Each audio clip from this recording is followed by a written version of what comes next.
ಸಾಮಾನ್ಯವಾಗಿ ಹೀರೋಗಳ ಮಕ್ಕಳು ಹೀರೋಗಳಾಗ್ತಾರೆ. ಆದರೆ ಸ್ಯಾಂಡಲ್‌ವುಡ್‌ನಲ್ಲಿ ಅಂಬರೀಷ್ ಆಗಿರ್ಬೋದು, ವಿಷ್ಣುವರ್ಧನ್ ಆಗಿರ್ಬೋದು, ಹಲವಾರು ಸ್ಟಾರ್ ನಟರಿಗೆ ಆಕ್ಷನ್ ಕಟ್ ಇಳಿದಂತಹ ಹಿರಿಯ ನಿರ್ದೇಶಕ ರಾಜ್ ಕಿಶೋರ್ ಅವರ ಪುತ್ರಿ ಈಗ ಸ್ಯಾಂಡಲ್‌ವುಡ್‌ನಲ್ಲಿ ಚೊಚ್ಚಲ ನಿರ್ದೇಶಕರಾಗಿ ಡೈರೆಕ್ಟರ್ ಕ್ಯಾಪನ್ನು ಧರಿಸಿದ್ದಾರೆ. ಸದ್ಯ ನಮ್ಮ ಬಾಸ್ ಟಿವಿ ಜೊತೆ ಸಿಂಧು ಗೌಡ ಅವರು ಜಾಯ್ನ್ ಆಗ್ತಾ ಇದ್ದಾರೆ. ನಾನು ಮಾತನಾಡಿಸ್ತಾ ಹೋಗ್ತೀನಿ. ಮೇಡಮ್, ಮೊದಲನೇದಾಗಿ ನಮಸ್ತೆ, ಹೇಗಿದ್ದೀರಾ? ನಾನು ತುಂಬಾ ಚೆನ್ನಾಗಿದ್ದೀನಿ. ನೀವ್ ಹೇಗಿದ್ದೀರಾ? ನಾನು ಸೂಪರ್ ಆಗಿದ್ದೀನಿ. ಸಾಮಾನ್ಯವಾಗಿ ಡೈರೆಕ್ಟರ್ಸ್ ಮಕ್ಕಳೆಲ್ಲನೂ ಸಹ ಬೇರೆ ಬೇರೆ ತಗೊಂತಾರೆ. ಅದರಲ್ಲೂ ನೀವು ಲೇಡಿ ಡೈರೆಕ್ಟರ್ ಆಗಿ ಸ್ಯಾಂಡಲ್‌ವುಡ್‌ಗೆ ಪಾದಾರ್ಪಣೆಯನ್ನ ಮಾಡ್ತಾ ಇದ್ದೀರಾ. ಸೊ ಹೇಗೆ ಅನ್ನಿಸ್ತಿದೆ? ತುಂಬಾ ಖುಷಿ ಆಗ್ತಿದೆ. ಆಕ್ಚುಲಿ ಏನು ಅಂದ್ರೆ ನನಗೆ ಡೈರೆಕ್ಷನ್ ಹೇಗೆ ಅಂತ ಅಂದ್ರೆ ನಾನು ಆಂಥ್ರೋಪಾಲಜಿ ಅಂತ ಸಬ್ಜೆಕ್ಟ್ ಓದ್ತಾ ಇದ್ದೆ. ಆ ಟೈಮಲ್ಲಿ ಇದ್ರದ್ದೇ ಆದ ಕಂಟೆಂಟನ್ನು ತಗೊಂಡು ನಾನು ಡೈರೆಕ್ಟ್ ಮಾಡಬೇಕು ಅಂತ ಅನಿಸ್ತು. ನಾನು ಬಿಫೋರ್ ಆ್ಯಕ್ಟ್ ಮಾಡ್ತಾ ಇದ್ದೆ. ಒಂದು 10 ಸೀರಿಯಲ್ಸ್ ಆ್ಯಕ್ಟ್ ಮಾಡಿದೆ, 2-3 ಸಿನಿಮಾ ಮಾಡಿದೆ. ಆ್ಯಂಡ್ ತೆಲುಗು, ತಮಿಳೆಲ್ಲ ಮಾಡಿದೆ. ಆ್ಯಂಡ್ ಫೈನಲಿ ನಾನು ಓದೋ ಟೈಮಲ್ಲಿ ನನ್ನ ತಾಯಿ ಹತ್ರ ಒಂದು ಡಿಸ್ಕಸ್ ಮಾಡಿದೆ. ಹೇಗಿರುತ್ತೆ ಈ ಥರದೊಂದು ಕತೆ, ಆಂಥ್ರೋಪಾಲಜಿ ಅನ್ನೋ ಕತೆ? ಇಲ್ಲ ತುಂಬ ಚೆನ್ನಾಗಿರುತ್ತೆ ಅಂದರು. ಯೂಶಲಿ ನನ್ನ ತಾಯಿ ಏನು ಅಂದರೆ ನನ್ನ ತಂದೆ ಜೊತೆ ಕೂತ್ಕೊಂಡು ಸ್ಕ್ರಿಪ್ಟಲ್ಲಿ ಸ್ವಲ್ಪ ಡಿಸ್ಕಸ್ ಮಾಡ್ತಿದ್ರು. ಸೊ ಆ ಟೈಮಲ್ಲಿ ನಾನು ಹೇಳಿದೆ, ಈ ಕತೆ ಹೆಂಗಿರುತ್ತೆ ನಾನು ಈ ಥರ ಕಂಟೆಂಟ್ ತೊಗೊಂಡ್ರೆ? ತುಂಬ ಚೆನ್ನಾಗಿರುತ್ತೆ, ಮಾಡು ಅಂತ ಹೇಳಿದ್ರು. ಅದಾದಮೇಲೆ ನಾನು ಅದ್ರದ್ದೇ ಆದ ಹೋಮ್‌ವರ್ಕ್‌ಗಳನ್ನು ಮಾಡ್ತಾ ಹೋದೆ. ಬಿಕಾಸ್ ಡೈರೆಕ್ಷನ್ ಅನ್ನೋದು ಅಷ್ಟು ಈಸಿ ಅಲ್ಲ. ನಾನು ಯಾರ ಹತ್ರನೂ ಅಸೋಸಿಯೇಟ್ ಆಗಿ ಸೇರಿಲ್ಲ ಮೊದಲು ಬೇರೆ. ಸೊ ಏನು ಅಂದರೆ ನಾನು ನನ್ನ ತಂದೆ ಫಿಲಮ್ಗಳನ್ನು ಹಾಕೊಂಡು ನೋಡ್ತಾ ಇದ್ದೆ. ಶಾರ್ಟ್ಸ್ಗಳೆಲ್ಲ ಹೇಗೆ ಇದು ಮಾಡಿದ್ದಾರೆ, ಆ್ಯಂಡ್ ವೈಡ್ ಆಗಲಿ ಆ ಕ್ಲೋಸ್ ಆಗಲಿ ಎಷ್ಟು ಚೆನ್ನಾಗಿ ತೆಗಿತಿದ್ದಾರೆ. ಸೊ ಇದೇ ರೀತಿಯಲ್ಲಿ ನಾನು ಇದು ಮಾಡಬೇಕು ಅಂತ ಆಗ ನನಗೆ ಅದೊಂದು ಥಾಟ್ ಬಂತು. ಆ್ಯಂಡ್ ಫೈನಲಿ ಆ್ಯಪಲ್ ಕಟ್ ಅನ್ನೋದೊಂದು ಸ್ಕ್ರಿಪ್ಟ್ ರೆಡಿ ಮಾಡಿ ಸ್ಟಾರ್ಟ್ ಮಾಡಿದ್ವಿ ಅಷ್ಟೇ. ರಾಜ್ ಕಿಶೋರ್ ಸರ್, ಅಂಬರೀಷ್ ಅವರಾಗಿರ್ಬೋದು, ವಿಷ್ಣುವರ್ಧನ್ ಅವರಾಗಿರ್ಬೋದು, ಹಾಗೇನೆ ಹಲವಾರು ಸ್ಟಾರ್ ನಟರಿಗೆ ಆಕ್ಷನ್ ಕಟ್ ಹೇಳಿದ್ದಾರೆ. ಸೊ ನಿಮ್ಮ ಕನಸು ಯಾರಿಗೆ ಆಕ್ಷನ್ ಕಟ್ ಹೇಳಬೇಕು ಅಂತ? ನನಗೆ ಅದೇ ದೊಡ್ಡ ದೊಡ್ಡ ಸ್ಟಾರ್ಸ್‌ಗಂತ ಆಸೆ ಅಂತೂ ಇದೆ. ಬಟ್ ಅದೇ ಪರ್ಟಿಕ್ಯುಲರ್ ಆಗಿ ನನಗೆ ಇಂಥ ಸ್ಟಾರ್‌ಗೆ ಅನ್ನೋದು ನನಗೆ ಇದಿಲ್ಲ. ಬಿಕಾಸ್ ನಮಗೆ ಏನಂದರೆ ನಾವು ಹೊಸಬ್ರು ಬೆಳಿಬೇಕು, ಹೊಸಬ್ರನ್ನ ಬೆಳೆಸಬೇಕು ಅನ್ನೋದು ನನ್ನ ಥಾಟ್ಸ್ ಇರೋದು. ಅದಕ್ಕೆ ನನ್ನ ಆ್ಯಪಲ್ ಕಟ್ಟಲ್ಲಿ ಆಲ್ಮೋಸ್ಟ್ ಎಲ್ಲ ಹೊಸಬ್ರು ಡೆಬ್ಯೂ ಇದನ್ನೇ ನಾನು ತೊಗೊಂಡಿರೋದು. ಸೊ ನನಗೆ ಇಷ್ಟ ಆಗೋದೇನು ಅಂತಂದರೆ ಹೊಸಬ್ರಿಗೇನೆ ಡೈರೆಕ್ಟ್ ಮಾಡಬೇಕು ಅನ್ನೋದು ಜಾಸ್ತಿ ಇಷ್ಟ. ಡೈರೆಕ್ಷನ್ ಫೀಲ್ಡ್‌ಗೆ ಬರೋದಕ್ಕೆ ಯಾರು ಇನ್ಸ್ಪಿರೇಷನ್? ಅಪ್ಪ ಅವರ ಇನ್ಸ್ಪಿರೇಷನ್ ಅಥವಾ ಬೇರೆಯವರಾ ಅಂತ? ಇಲ್ಲ, ನನ್ನ ತಂದೆನೇ. ಬಿಕಾಸ್ ನನ್ನ ತಂದೆ ನಾನು ಸುಮ್ಮನೆ ವಿಕಿಪೀಡಿಯಲ್ಲಿ ನೋಡ್ತಾನೆ ಇರ್ತೀನಿ ಡೈಲಿ. ಏನೊಂದು 29 ಸಿನಿಮಾ ಮಾಡಿದ್ದಾರೆ. 29 ಮೂವೀಸಲ್ಲಿ ಆಲ್ಮೋಸ್ಟ್ ಎಲ್ಲ ಹಿಟ್ ಸಿನಿಮಾಗಳೇ. ಬಂಡ ನನ್ನ ಗಂಡ ಅಂತೂ ಸೂಪರ್ ಹಿಟ್ ಸಿನಿಮಾ. ಆ್ಯಂಡ್ ಬೇಡ ಕೃಷ್ಣರಂಗಿನಾಟ, ಉತ್ತರ ಹೃದಯಂ ದಕ್ಷಿಣ ಧ್ರುವಕ್ಕೂ ಅವ್ರದ್ದೊಂದು ಜಾನರೇ ಬೇರೆ ರೀತಿ ಇರುತ್ತೆ. ಸೊ ಫುಲ್ ಕಾಮಿಡಿ ಜಾನರ್ಸ್ ಅವ್ರದ್ದು. ನನ್ನ ತಾಯಿ ನಾನು ಅದೇ ಹೇಳಿದೆ, ನಾನು ಮರ್ಡರ್ ಮಿಸ್ಟ್ರಿ ಹಿಡಿತೀನಿ ಅಂದಾಗ ಅವ್ರು ಅದೇ ಹೇಳಿದ್ರು, ನಿಮ್ಮ ತಂದೆ ನೋಡಿದ್ರೆ ಫುಲ್ಲು ಕಾಮಿಡಿ ಹೋಗ್ತಾರೆ, ನೀನು ನೋಡಿದ್ರೆ ಫುಲ್ ಈ ಥರ. ನಂಗೆ ಯೂಶಲಿ ಮರ್ಡರ್ ಮಿಸ್ಟ್ರೀಸ್ ತುಂಬ ಕ್ರೇಜ್ ಜಾಸ್ತಿ. ನಾನು ಅವಾಗಿಂದನೂ ಅಷ್ಟೇ ಮರ್ಡರ್ ಮಿಸ್ಟ್ರಿ ನೋಡ್ತಾನೇ ಇರ್ತೀನಿ. ಲೈಕ್ ಲವ್ ಸ್ಟೋರಿ ಆ್ಯಂಡ್ ಬೇರೆ ಬೇರೆ ಎಮೋಷನ್ ಸ್ಟೋರೀಸ್ ಎಲ್ಲ ಸ್ವಲ್ಪ ಕಮ್ಮಿನೇ ನಾನು. ಬಿಕಾಸ್ ನನಗೆ ಈ ಸ್ಮಶಾನಗಳಿಗೆ ಹೋಗೋದು, ಅದರಲ್ಲಿ ಏನಾದರೂ ಒಂದು ರಿಸರ್ಚ್ ಮಾಡೋದು, ಆ ಥರ ತುಂಬ ಇಷ್ಟ. ಈ ಆಂಥ್ರೋಪಾಲಜಿ ಅನ್ನೋದು ಏನಾಗುತ್ತೆ ಅಂದರೆ, ನನ್ನ ಇಂಗ್ಲೀಷ್ ಮೀಡಿಯಮಲ್ಲಿ ನಾನು ಒಬ್ಬಳೇ ಇದ್ದೆ ಸ್ಟೂಡೆಂಟ್ ಆ್ಯಕ್ಚುಲಿ. ಯೂಶಲಿ ಅದು ಯಾರೂ ಜಾಸ್ತಿ ಕಾನ್ಸಂಟ್ರೇಟ್ ಮಾಡಲ್ಲ ಇಲ್ಲಿ. ಸೊ ಅವಾಗ ನನ್ನ ತಾಯಿಗೆ ಹೇಳ್ತಾ ಇದ್ದೆ, ಸೊ ಈ ಥರ ಜಾನರ್ ಇಟ್ಕೊಂಡು ಮಾಡೋಣ, ಯಾಕಂದರೆ ತಂದೆ ಮಾಡಿರೋದು ಎಲ್ಲವೂ ಕಾಮಿಡಿ, ನಾನು ಈ ಥರ ಮಾಡಿದ್ರೆ ಹೇಗಿರುತ್ತೆ, ಚೆನ್ನಾಗಿರುತ್ತೆ ಅಂದರು. ಇದಕ್ಕೆ ನಾನು ನನ್ನ ತಂದೆ ಸಿನಿಮಾಗಳನ್ನು ನೋಡ್ತಾ ನೋಡ್ತಾ ನೋಡ್ತಾ ಒಂದಷ್ಟು ಹೋಮ್‌ವರ್ಕ್‌ಗಳನ್ನು ಮಾಡಿದೆ. ನಿಮ್ಮ ತಂದೆಯವರು ಮಾಡಿರುವಂತಹ ಆಕ್ಷನ್ ಕಟ್ ಸಿನಿಮಾಗಳಲ್ಲಿ ಯಾವುದನ್ನ ಕಲ್ತಿದ್ದೀರಾ ಅಂತ? ಯಾವ್ಯಾವ ಮೂಮೆಂಟ್ಸ್ ತುಂಬಾ ಇಷ್ಟ ಅಂತ? ಶಾರ್ಟ್ಸ್ ಆಗಿರಲಿ, ಲೈಕ್ ಅವ್ರು ಏನು ಅಂತಂದರೆ ಒಂದು ಜೂನಿಯರ್ ಆರ್ಟಿಸ್ಟ್ಗೂ ಕೂಡ ಅವ್ರಿಗೆ ಒಂದು ಕ್ಲೋಸ್ ಇಟ್ಟರೆ ಯಾವ ರೀತಿ ಇರುತ್ತೆ ಅನ್ನೋದು ಒಂದು ಹೊಸ ರೀತಿಯಲ್ಲಿ ಹೇಳ್ಕೊಟ್ಟಿದ್ರು. ಸೊ ನೋಡಿ ಹಿಂಗೆಲ್ಲ ಬರುತ್ತೆ ಅಂತ ನನ್ನ ತಾಯಿ ಹೇಳ್ತಾ ಇದ್ರು. ನೋಡು ಅವ್ರದ್ದು ಶಾರ್ಟ್ಸ್ ನೋಡು ಹೆಂಗಿರುತ್ತೆ, ಲೈಕ್ ಜೂನಿಯರ್ ಆರ್ಟಿಸ್ಟ್ ಅಂದ ತಕ್ಷಣ ಎಲ್ಲೋ ಬ್ಯಾಕ್‌ಗ್ರೌಂಡಲ್ಲಿ ನಿಲ್ಲಿಸ್ಬಿಟ್ಟು ಇಡಲ್ಲ ಅವರು. ಅವ್ರಿಗೆ ಅದೇ ರೀತಿಯಾದ ಅವ್ರು ಈ ಒಂದು ಪ್ಯಾಟ್ರನಲ್ಲೇ ಬೇಕು ಅಂತ ಸ್ಟಾರ್ಟ್ ಮಾಡಿದ್ದವ್ರೇನೆ. ನೋಡಿ ಇದೇ ರೀತಿಯಲ್ಲಿ ತಗೋ ಅಂತ ಹೇಳ್ತಾ ಇದ್ರು. ಸೊ ನಾನು ಅದನ್ನ ನೋಡ್ತಾನೆ ನಾನು ಒಂದಷ್ಟು ಹೋಮ್‌ವರ್ಕ್‌ಗಳನ್ನು ಮಾಡಿದೆ.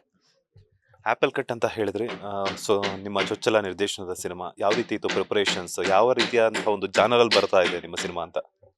ಆ್ಯಪಲ್ ಕಟ್ ಅನ್ನೋದು ಅದೊಂದು ಮರ್ಡರ್ ಮಿಸ್ಟ್ರಿ ಚಿತ್ರ. ಸೊ ಆ್ಯಪಲ್ ಕಟ್ ಏನು ಅಂತಂದರೆ, ನಾನು ಆಲ್ರೆಡಿ ಹೇಳಿದ್ದೀನಿ, ಇದೊಂದು 5 ಜನ ಫ್ರೆಂಡ್ಸ್ ಮಧ್ಯೆ ನಡೆಯುವಂಥದ್ದೊಂದು ಕತೆ. ಬಟ್ ಆ್ಯಪಲ್ ಕಟ್ ಅನ್ನೋದು ಏನು ಅಂದರೆ, ಈಗಿನ ಜನರೇಷನ್ ಏನಿದೆ, ಲೈಕ್ ಒಂದು ಡೇಟಿಂಗ್ ಅನ್ನೋದು ಯಾವ ರೀತಿ ತೊಗೊಂಡಿದ್ದಾರೆ ಆ್ಯಂಡ್ ತುಂಬ ಕ್ಯಾಶುಯಲ್ ಆಗಿದೆ. ಅದೊಂದು ಸೆಕ್ಸ್ ಆಗಿರಬಹುದು, ಒಂದು ರೊಮ್ಯಾನ್ಸ್ ಆಗಿರ್ಬೋದು, ತುಂಬ ಕ್ಯಾಶುಯಲ್ ಆಗಿ ತೊಗೊಂಡಿದ್ದಾರೆ. ಆ ಒಂದು ಇದು ಪರಿಣಾಮ ಸೊಸೈಟಿ ಮೇಲೆ ಹೇಗೆ ಬೀಳತ್ತೆ, ಮಕ್ಳ ಮೇಲೆ ಹೇಗೆ ಬೀಳತ್ತೆ ಅನ್ನೋದೇ apple cut. So apple cut title ಯಾಕೆ ಅನ್ನೋದಾದ್ರೆ ಸಿನಿಮಾ ನೋಡಬೇಕು. ಬಟ್ ಅದರ ಒಂದು ಡಿಫ್ರೆನ್ಸಿಯೇಷನ್ ಏನು ಅಂತ ಅಂದರೆ, ಲೈಕ್ ಇದೊಂದು ಮರ್ಡರ್ ಮಿಸ್ಟ್ರಿ ಚಿತ್ರ. ಆಂಥ್ರೋಪಾಲಜಿ ಅನ್ನೋದು ಒಂದು ಎಳೆ ತೊಗೊಂಡಿದ್ದೀನಿ ಅದರಲ್ಲಿ ಅಷ್ಟೆ. ಸಾಮಾನ್ಯವಾಗಿ ನಾವು ಬೇಕರಿಗಳಲ್ಲಿ ಆಪಲ್ ಕೇಕ್ ನೋಡಿರ್ತೀವಿ. ಸೊ ಇಲ್ಲಿ ಆಪಲ್ ಕಟ್ ಸಿನಿಮಾಗಳಲ್ಲಿ ಅದರ ಜೊತೆಗೆ ಥಿಯೇಟರ್ಗಳಲ್ಲಿ ನೋಡಬೇಕಾಗುತ್ತೆ. ಸೊ ಸ್ಟಾರ್ ಕ್ಯಾಸ್ಟ್ ಯಾರ್ಯಾರು ಇದ್ದಾರೆ ಆ್ಯಂಡ್ ಹಾಗೇನೆ ಸೊ ಯಾವತ್ತು ರಿಲೀಸ್ಗಾಗಿರ್ಬೋದು, ಸಾಂಗ್ಸ್ ಆಗಿರ್ಬೋದು, ಯಾವತ್ತು ರಿಲೀಸ್ ಮಾಡುವಂತಹ ಪ್ಲಾನ್ಸ್ ಎಲ್ಲ ಇಟ್ಕೊಂಡಿದ್ರ ಅಂತ? ಸಿನಿಮಾ ಮಾರ್ಚ್ 7ಗೆ ರಿಲೀಸಿಗೆ ರೆಡಿ ಆಗಿದೆ. ಆ್ಯಂಡ್ ಕಾಸ್ಟಿಂಗ್ ಬಂದ್ಬಿಟ್ಟು ಬಾಲರಾಜ್ ವಾಡಿ ಸರ್ ಇದ್ದಾರೆ ಆ್ಯಂಡ್ ಅಪ್ಪಣ್ಣ ಇದ್ದಾರೆ ಆ್ಯಂಡ್ ಹೀರೋ ಸೂರ್ಯ ಬಂದ್ಬಿಟ್ಟು ಎಲ್ಲ ಡೆಬ್ಯೂ ಆ್ಯಂಡ್ ಹೀರೋಯಿನು ಅಷ್ಟೇ ಎಲ್ಲ ಡೆಬ್ಯೂನೇ. ಇನ್ನು ಮಿಕ್ಕಿದವರೆಲ್ಲ ಹೊಸ ಹೊಸ ಕಲಾವಿದರೇ ಇರೋದು. ಆ್ಯಂಡ್ ಸಾಂಗ್ಸ್ ಅಂದರೆ ಇದು ಮರ್ಡರ್ ಮಿಸ್ಟ್ರಿ ಆಗಿರೋದ್ರಿಂದ ಒಂದೇ ಸಾಂಗ್ ಇದೆ. ಇನ್ನು ಮಿಕ್ಕಿದ್ದು ಯೂಟ್ಯೂಬಲ್ಲಿ ಆಲ್ರೆಡಿ ಬಂದಿದೆ. ಆ, ಯೂಟ್ಯೂಬಲ್ಲಿ ಆಲ್ರೆಡಿ ರಿಲೀಸ್ ಆಗಿದೆ. ರೆಸ್ಪಾನ್ಸ್ ಎಲ್ಲ ಯಾವ ರೀತಿ ಇದೆ ಅಂತ ಸಿನಿಮಾಗೆ? ರೆಸ್ಪಾನ್ಸ್ ಅಂದರೆ ಹೊಸಬ್ರು ಚಿತ್ರ ಅಂದರೆ ಆಲ್ಮೋಸ್ಟ್ ನಮಗೆ ನೆಗ್ಲಿಜೆನ್ಸಿ ಜಾಸ್ತಿನೇ ಇರುತ್ತೆ. ಅದು ಸಿನಿಮಾ ನೋಡೋವರೆಗೂ ಅದು ಪ್ರೂವ್ ಮಾಡೋಕ್ಕಾಗಲ್ಲ. ಬಿಕಾಸ್ ಅಲ್ಲಿವರೆಗೂ ಆಡಿಯನ್ಸನ್ನು ಕೂರಿಸ್ಬೇಕು ಅಂದರೆ ಅವ್ರು ಫಸ್ಟ್ ಗೊತ್ತಾಗಬೇಕು ಏನಿದೆ ಚಿತ್ರದಲ್ಲಿ ಅಂತ. ಸೊ ಅದೇ ಸಿನಿಮಾ ರಿಲೀಸ್ ಆದಮೇಲೆ ನನಗೆ ಆ ಒಂದು ಹೋಪ್ ಸಿಗ್ಬೋದು. ಬಟ್ ಇದೊಂದು ಆ್ಯಪಲ್ ಕಟ್ ಚಿತ್ರ ಏನು ಅಂತಂದರೆ ಜನ ನೋಡಬೇಕಾಗಿರೋದು ಯಾಕೆ ಅಂದರೆ ಒಂದು ಒಳ್ಳೆ ಮೆಸೇಜ್ ಇದೆ. ಬಿಕಾಸ್ ಈಗಿನ ಜನರೇಷನ್ ಯಾವ ರೀತಿ ತಗೊತಿದ್ದಾರೆ ಒಂದು ಡೇಟಿಂಗ್ ಅನ್ನೋ ಮ್ಯಾಟರ್ ಅಂತ. ಸೊ ನನ್ನ ಈ ಆ್ಯಪಲ್ ಕಟ್ ಚಿತ್ರದಲ್ಲಿ ಎಲ್ಲ ಇದೆ. ಲೈಕ್ ಎಮೋಷನ್ ಇದೆ, ಲವ್ ಇದೆ ಆ್ಯಂಡ್ ಸೈನ್ಸ್ ಫಿಕ್ಷನ್ ಇದೆ, ಮರ್ಡರ್ ಮಿಸ್ಟ್ರಿ ಎಲ್ಲ ಟೋಟಲಿ ಅಕುಪ್ಡ್ ಅಪ್ ಸ್ಟೋರಿ ಇದೆ ಅದರಲ್ಲಿ. ಆ್ಯಂಡ್ ಇದರಲ್ಲಿ ನನ್ನ ಪ್ರೊಡ್ಯೂಸರ್ ಬಗ್ಗೆ ಹೇಳಬೇಕು ಅಂತಂದರೆ ಪಾಪ ಅವ್ರು ಆ್ಯಕ್ಚುಲಿ ಯಾರಾದರೂ ಪ್ರೊಡ್ಯೂಸರ್ಸ್ ಏನು ಮಾಡಿದ್ದೀರಾ ನೀವು ಫಸ್ಟು ಅಂತ ಕೇಳ್ತಾರೆ. ಬಟ್ ನನಗೆ ಶಿಲ್ಪಾ ಮ್ಯಾಮ್ ಆ್ಯಕ್ಚುಲಿ ಹೇಳಿದ್ದು ನಿಮ್ಮ ಆ್ಯಕ್ಚುಲಿ ಅವ್ರು ನಾನು ಕಂಡಿಡ್ದಿದ್ದೆ ಪಾರ್ಕಲ್ಲಿ ಅದೊಂಥರ ಭೇಟಿ ನಮ್ಮದು. ಸೊ ಅವಾಗ ಅವರು ನಾನು ಹೇಳಿದೆ ಥರ ಒಂದು ಕತೆ ಇದೆ ಏನು ಅಂತಂದಾಗ ಇಲ್ಲ ಮೀಟ್ ಮಾಡೋಣ ಅಂತ ಹೇಳಿ ಮೀಟ್ ಮಾಡಿ ಒಂದಷ್ಟು ಟೈಮ್ ತೊಗೊಂಡು ಮಾಡಿದ್ರು. ಬಿಕಾಸ್ ಅವರು ತುಂಬ ಸಪೋರ್ಟಿವ್ ಆಗಿರಲಿಲ್ಲ ಅಂದಿದ್ರೆ ಇದು ಕಷ್ಟ ಆಗ್ತಿತ್ತು. ಬಿಕಾಸ್ ಹೊಸ ಡೈರೆಕ್ಷನ್ ಅಂದ ತಕ್ಷಣ ಯಾರೂ ಅಷ್ಟು ಬೇಗ ಅವಕಾಶ ಕೊಡಲ್ಲ. ಇವರು ತುಂಬ ಅಂದರೆ ನನ್ನ ಮೇಲೆ ತುಂಬ ಹೋಪ್ಸ್ ಇಟ್ಟು ನನಗೆ ಡೈರೆಕ್ಟ್ ಮಾಡೋದಕ್ಕೆ ಒಂದು ಅವಕಾಶ ಮಾಡಿಕೊಟ್ಟಿದ್ದಾರೆ ಅವರು. ಸೊ ನಾನು ಅವ್ರಿಗೆ ತುಂಬ ಥ್ಯಾಂಕ್ಸ್ ಹೇಳ್ಬೇಕು ಇದರಲ್ಲಿ. ಡೈರೆಕ್ಷನ್ ಅಂತೂ ಮಾಡ್ತಿದ್ದೀರಾ, ನೋಡೋಕ್ಕೂ ಚೆನ್ನಾಗಿದ್ದೀರಾ, ಆಲ್ರೆಡಿ ಸೀರಿಯಲ್ಸ್ಗಳಲ್ಲೂ ಕೆಲಸ ಮಾಡಿದ್ದಾರೆ. ನೀವೇ ಯಾಕೆ ಹೀರೋಯಿನ್ ಆಗಿ ನಟಿಸಬಾರ್ದಾಗಿತ್ತು ಅಂತ? ಹೀರೋಯಿನ್ ಆಗಿ ಮಾಡಿದ್ದೆ ಸೀರಿಯಲ್ಸ್ಗಳಲ್ಲಿ. ಬಟ್ ಈಗ ನನಗೆ ಡೈರೆಕ್ಷನ್ ಅನ್ನೋದು ಕ್ಯಾಪ್ ತೊಗೊಂಡ್ಬಿಟ್ಟಿದ್ದೀನಲ್ಲ, ಸೊ ಇನ್ನು ಮುಂದೆ ನೋಡಬೇಕು. ಸೊ ಹೀರೋಯಿನ್ ಆಗಿ ಬಂದರೆ ಖಂಡಿತ ಮಾಡ್ತೀನಿ. ಬಟ್ ಡೈರೆಕ್ಷನ್ ಅನ್ನೋದು ಸ್ವಲ್ಪ ಕಾನ್ಸಂಟ್ರೇಟೆಡ್ ಜಾಸ್ತಿ ಇಡ್ತಾ ಇದ್ದೀನಿ ಡೈರೆಕ್ಷನ್ ಮೇಲೆ. ಮುಂದಿನ ದಿನಗಳಲ್ಲಿ ಸೊ ಯಾವ ಸ್ಟಾರ್ ನಟರ ಜೊತೆ ಆಕ್ಟ್ ಮಾಡುವಂಥ ಚಾನ್ಸಸ್ ಇದೆ ಅಂತ, ಆಸೆ ಇದೆ ಅಂತ? ಆಸೆ ಇದ್ದೇ ಇರತ್ತೆ. ಬಟ್ ನನಗೆ ಸುದೀಪ್ ಸರ್ ಜೊತೆ ಆ್ಯಕ್ಟ್ ಮಾಡೋಕೆ ಇಷ್ಟ, ದರ್ಶನ್ ಸರ್ ಜೊತೆ ಆ್ಯಕ್ಟ್ ಮಾಡೋಕೆ ಇಷ್ಟ. ನೀವು ಆ ಥರ ಲಿಸ್ಟ್ ಕೇಳಿದರೆ ಒಂದಷ್ಟು ಲಿಸ್ಟ್ಗಳಿದೆ.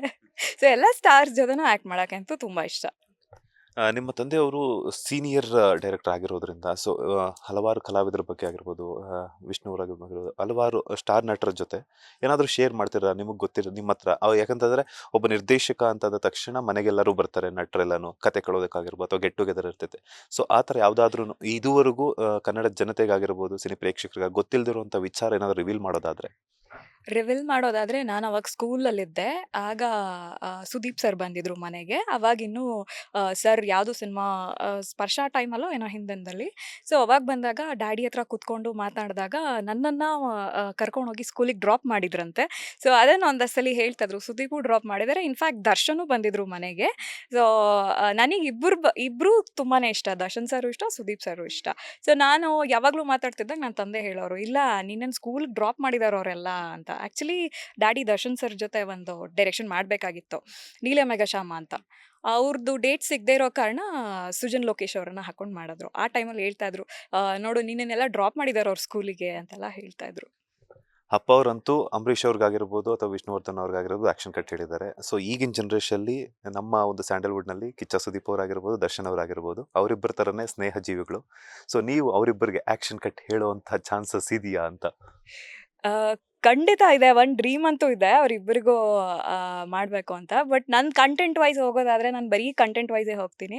ನನಗೆ ಸುದೀಪ್ ಸರ್ ಜೊತೆನೂ ಡೈರೆಕ್ಟ್ ಮಾಡೋಕ್ಕಿಷ್ಟ ಆ್ಯಂಡ್ ದರ್ಶನ್ ಸರ್ ಜೊತೆನೂ ಡೈರೆಕ್ಟ್ ಮಾಡೋಕ್ಕಿಷ್ಟ. ಬಟ್ ಆ ಮೇಂಟೈನ್ ಮಾಡೋದಿದೆಯಲ್ಲ, ಅದಕ್ಕೆ ನಾವೊಂದಷ್ಟು ಹೋಮ್ವರ್ಕ್ ಮಾಡಬೇಕಾಗತ್ತೆ. ಅವರಿಬ್ಬರ ಫ್ರೆಂಡ್ಶಿಪ್ ಬಗ್ಗೆ ಏನು ಹೇಳ್ತೀರಾ ಅಂತ? ಒಂದಾಗಬೇಕು ಅಂತ ಸುಮಾರು ಜನ ಇದ್ದಾರೆ. ಬಿಕಾಸ್ ಯಾಕಂತಂದರೆ ಈಗ ಅವರಿಬ್ಬರು ಒಂದಾದರೆ, ಅವರಿಬ್ಬರು ಒಂದಾಗಿ ಆದಮೇಲೆ ಅವರಿಬ್ಬರಿಗೆ ಒಟ್ಟಿಗೆ ಆ್ಯಕ್ಷನ್ ಕಟ್ ಹೇಳುವಂಥ ಚಾನ್ಸಸ್ ನಿಮಗೆ ಸಿಕ್ಕಿದ್ರೆ ಏನು ಹೇಳ್ತೀರಾ ಅಂತ? ಆ ಥರ ಚಾನ್ಸ್ ಸಿಕ್ಕಿದ್ರೆ ತುಂಬ ಖುಷಿ ಆಗಿಬಿಡತ್ತೆ. ಆ್ಯಂಡ್ ನನಗೆ ಅವರಿಬ್ಬರು ಒಂದಾದ್ರೇ ತುಂಬಾ ಖುಷಿ ಆಗುತ್ತೆ. ನಾನು ಯೂಶ್ವಲಿ ನಾನು ನೋಡ್ತಾ ಇರ್ತೀನಿ ಅವ್ರದ್ದು ವೀಡಿಯೋಸ್ ಎಲ್ಲ, ಕ್ರಿಕೆಟಲ್ಲಿ ಅವರು ಇಬ್ಬರು ಇದ್ದಿದ್ದ ರೀತಿ ಅದೆಲ್ಲ ತುಂಬ ಖುಷಿ ಆಗುತ್ತೆ. ಅವರಿಬ್ಬರು ಸೇರಲಿ ಅನ್ನೋದೇ ನನ್ನ ಆಸೆ ಕೂಡ. ಇನ್ಫ್ಯಾಕ್ಟ್ ಅವ್ರ ಫ್ಯಾನ್ಸ್ ಕೂಡ ಆಸೆ ಪಡೋದು ಅದನ್ನೇ, ಅವರಿಬ್ಬರು ಜೊತೆ ಆಗಬೇಕು ಅಂತ. ಆ ಥರದ್ದು ಒಂದು ಅವಕಾಶ ನನಗೆ ಸಿಕ್ಬಿಡ್ತು ಅಂದರೆ ಅದನ್ನು ತುಂಬ ನಾನು ಅದೇ ಭೂಮಿ ಮೇಲೆ ನಿಲ್ಲಲ್ಲ ಅಂತ ಹೇಳ್ತೀವಲ್ಲ, ಹಂಗೆ ಆಗುತ್ತೆ ಅಷ್ಟೇ. ಅವರಿಬ್ಬರು ಆದಷ್ಟು ಬೇಗ ಒಂದಾಗಿ ಅವರಿಬ್ಬರಿಗೂ ಆ್ಯಕ್ಷನ್ ಕಟ್ ಹೇಳುವಂಥದ್ದಾಗಿ ನನಗೇನಾದರೂ ಒಂದು ಕ್ಯಾರೆಕ್ಟರ್ ಕೊಡ್ತೀರಾ ಅಂತ? ನಿಮಗೆ ಖಂಡಿತ ಕ್ಯಾರೆಕ್ಟರ್ ಕೊಡ್ತೀನಿ. ಅವರಿಬ್ಬರು ಒಂದಾಗ್ಬಿಟ್ರೆ ನಿಮಗೆ ಖಂಡಿತ ಕ್ಯಾರೆಕ್ಟರ್ ಕೊಡ್ತೀನಿ. ಅಂದರೆ ಅವರಿಬ್ಬರು ಒಂದಾಗಿಲ್ಲ ಅಂತಂದರೆ ನನ್ನ ಕ್ಯಾರೆಕ್ಟರ್ ಇಲ್ಲ ಅಂತ ಆಯಿತು. ಇಲ್ಲ ಹಾಗೂ ಇದೆ. ಅವರಿಬ್ಬರು ಅಲ್ಲಿ ಆಗದೆ ಇದ್ರೂ ನಿಮಗೆ ಕ್ಯಾರೆಕ್ಟರ್ ಕೊಡ್ಬೋದು. ಬಟ್ ಅವ್ರು ಇರೋದಿಲ್ಲ ಅಷ್ಟೇ. ನಾನೇನು ಅನ್ಕೊಂಡೆ ಅಂತಂದ್ರೆ ಯಾವ ತರ ಪ್ಲಾನ್ ಮಾಡಿ ಅವರಿಬ್ರು ಒಂದಾದ್ರೆ ಅವರಿಬ್ರು ಆಕ್ಟ್ ಮಾಡಿರುವಂತ ಸಿನಿಮಾಗಳಲ್ಲಿ ನಾನು ಕಾಣಿಸ್ಕೊಳ್ತೀನಲ್ಲ, ಅದು ನನ್ನ ಒಂದು ಸೆಲ್ಫಿಶ್ನೆಸ್ ಅಂತಾನೆ ಅನ್ಬೋದು. ಹೌದು, ಅದಿರ್ಲೇಬೇಕಲ್ಲ. ಇವಾಗ ನಾ ಪ್ರೇ ಮಾಡೋದು ಕೂಡ ಅವರಿಬ್ರು ಒಂದಾಗ್ಲಿ ಅನ್ನೋದೇ ಪ್ರೇ ಮಾಡ್ತಾ ಇರೋದು. ಅವರಿಬ್ರು ಒಂದಾದ್ರೆ ನಿಜವಾಗ್ಲೂ ತುಂಬಾ ಚೆನ್ನಾಗಿರುತ್ತೆ. ನಾನು ನೋಡ್ತಾನೆ ಇರ್ತೀನಿ ಅವ್ರ ವಿಡಿಯೋಸ್.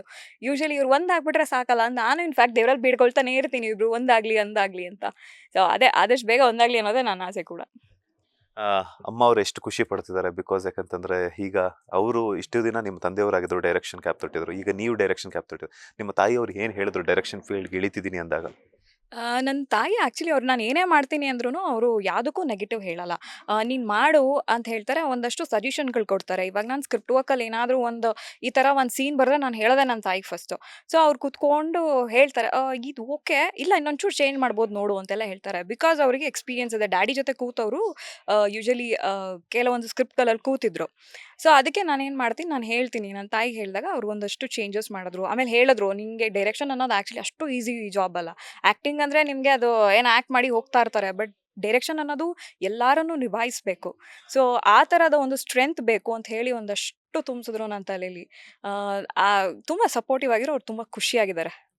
ಒಬ್ಬ ನಟಿಯಾಗಿ ಸ್ಯಾಂಡಲ್ವುಡ್ನಲ್ಲಾಗಿರ್ಬೋದು, ಬೇರೆ ಚಿತ್ರರಂಗದಲ್ಲಾಗಿರ್ಬೋದು, ಮುಂದುವರಿಯೋದಾಗಿರ್ಬೋದು, ಸಕ್ಸಸ್ಸನ್ನು ಕಾಣೋದಾಗಿರ್ಬೋದು ತುಂಬ ಕಷ್ಟ ಆಗಿರ್ತದೆ. ಅಂಥದ್ರಲ್ಲಿ ಒಬ್ಬ ನಿರ್ದೇಶಕಿ ಅಂತಂದರೆ ಇಡೀ ಸಿನಿಮಾದ ಜವಾಬ್ದಾರಿಯನ್ನು ಹೆಗಲ ಮೇಲೆ ಹೊತ್ಕೊಂಡು ಮುನ್ನಡೆಸಬೇಕಾಗುತ್ತೆ. ಸೊ ಎಷ್ಟು ಕಷ್ಟ ಅನ್ನಿಸ್ತು, ಇಷ್ಟಪಟ್ಟಿರೋದ್ರಿಂದ ಈಸಿ ಆಯ್ತಾ ಅಂತ? ಕಷ್ಟ ಅಂತೂ ಇದ್ದೇ ಇರತ್ತೆ. ಬಿಕಾಸ್ ಹೇಳ್ದಂಗೆ ಎಲ್ಲರೂ ಕೇಳಲ್ವಲ್ಲ. ಅವ್ರದ್ದೇ ಆದ ಧಾಟಿಗಳು ಒಂದೊಂದು ಇರತ್ತೆ. ಆ್ಯಂಡ್ ಕೆಲವರು ಕೆಲ ಆರ್ಟಿಸ್ಟ್ಗಳು ಟಾರ್ಚರ್ ಕೊಡ್ತಾರೆ. ಬಟ್ ಎಲ್ಲದನ್ನೂ ನಿಭಾಯಿಸಲೇಬೇಕು. ಡೈರೆಕ್ಟರ್ ಅಂದಮೇಲೆ ಎಲ್ಲದನ್ನೂ ನಿಭಾಯಿಸ್ಕೊಂಡು ಹೋದ್ರೇ ಅದು ಫುಲ್ ಫ್ಲೆಡ್ಜ್ ಸಿನಿಮಾ ಆಗೋಕ್ಕೆ ಸಾಧ್ಯ. ಸೊ ನನಗೆ ಸ್ವಲ್ಪ ಕಷ್ಟನೂ ಆಯಿತು, ಇಷ್ಟನೂ ಪಟ್ಟು ಮಾಡಿದ್ವಿ. ಬಟ್ ನನ್ನ ಟೆಕ್ನಿಕಲ್ ಟೀಮ್ ಆಗಿರ್ಬೋದು ಆ್ಯಂಡ್ ನನ್ನ ಅಂದರೆ ನನ್ನ ಆರ್ಟಿಸ್ಟ್ಗಳಾಗಿರ್ಬಹುದು ಆ್ಯಂಡ್ ನನಗೆ ಜಾಸ್ತಿ ಹೀರೋ ತುಂಬ ಸಪೋರ್ಟ್ ಮಾಡಿದ್ರು. ಯೂಶಲಿ ಹೀರೋ ಎಲ್ಲ ಕಡೆ ಓಡಾಡಲ್ಲ. ಹೊಸಬ್ರಾಗಿದ್ರು ಕೆಲವೊಂದು ಇದಿರತ್ತೆ. ಇವ್ರ ಪಾಪ ತುಂಬ ಅವರೇ ಇನಿಷಿಯೇಟಿವ್ ಆಗಿ ತುಂಬ ಕಡೆ ಓಡಾಡಿ, ಹೊಸಬ್ರಿಗಂದ್ರೆ ಗೊತ್ತಿದೆಯಲ್ಲ, ಜಾಸ್ತಿ ಇದು ಮಾಡಲ್ಲ. ಸೊ ಪಾಪ ಸೂರ್ಯ ಅವ್ರು ತುಂಬ ಕಡೆ ಓಡಾಡಿ ಎಲ್ಲ ಪ್ರಮೋಷನ್ಸ್ ಆಗಿರಬಹುದು, ಏನಾದರೂ ಒಂದು ಲೊಕೇಶನ್ಗೆ ಹೋಗೋದಾಗಿರ್ಬೋದು, ಅವರೇ ಜೊತೆಗೆ ಬಂದು ಅವರೇ ಎಲ್ಲದರಲ್ಲೂ ನಿಂತ್ಕೊಂಡು ಇದು ಮಾಡ್ತಿದ್ರು. ಅದು ಬಿಟ್ಟರೆ ಇನ್ನು ಪ್ರೊಡ್ಯೂಸರು ಅಷ್ಟೇ ಕೂಡ. ಆ್ಯಂಡ್ ಪ್ರಸನ್ನ, ಅದೇ ಅವ್ರ ಹಸ್ಬೆಂಡ್ ಇದ್ದಾರೆ ಪ್ರಸನ್ನ ಅಂತ, ನಾನು ಅಣ್ಣ ಅಂತ ಕರಿತೀನಿ. So he's a backbone actually. ಅವರು ಹಿಂದೆ ನಿಂತು ಸಪೋರ್ಟ್ ಮಾಡಿರಲಿಲ್ಲ ಅಂದರೆ ಪ್ರಾಬ್ಲಿ ನಾವು ಇಷ್ಟು ದೂರ ಬರ್ತಾ ಇರಲಿಲ್ಲ. ನನಗೇನೇ ಕಷ್ಟ ಆದರೂ ನಾನು ಅವ್ರಿಗೆ ಹೇಳ್ತಿದ್ದೆ, ಈ ಥರ ಮಾತು ಕೇಳ್ತಿಲ್ಲ ಅಂತ ಹೇಳಿದ್ರೆ ಅವ್ರು ಬಂದು ನಿಂತ್ಕೊತಾ ಇದ್ರು.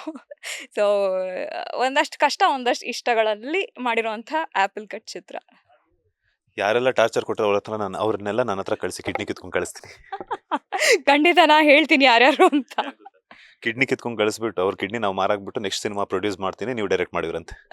ಖಂಡಿತ ಅದೊಂದು ಮಾಡಿದ್ರೆ ಖಂಡಿತ. ಬಿಕಾಸ್ ನಾನು ಮಾಡೋದೇ ಕಂಟೆಂಟ್ ಸಿನಿಮಾ. ಆ್ಯಂಡ್ ನೆಕ್ಸ್ಟು ಇನ್ನೊಂದು ಇದೇ ಥರದೊಂದು ಕಂಟೆಂಟ್ ತೊಗೊಂಡು ಮಾಡಿಬಿಡ್ಬೋದು.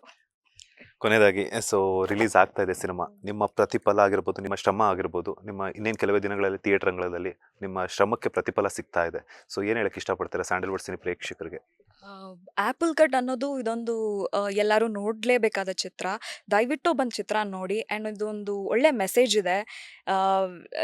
ಬರೀ ಲವ್ ಆ ಥರ ಅಲ್ಲದೆ ಎಲ್ಲನೂ ಈಗಿನ ಜನರೇಷನ್ ಇಷ್ಟಪಡೋ ಅಂತಹ ಒಂದು ಕಂಟೆಂಟ್ ಇದಾಗಿದೆ.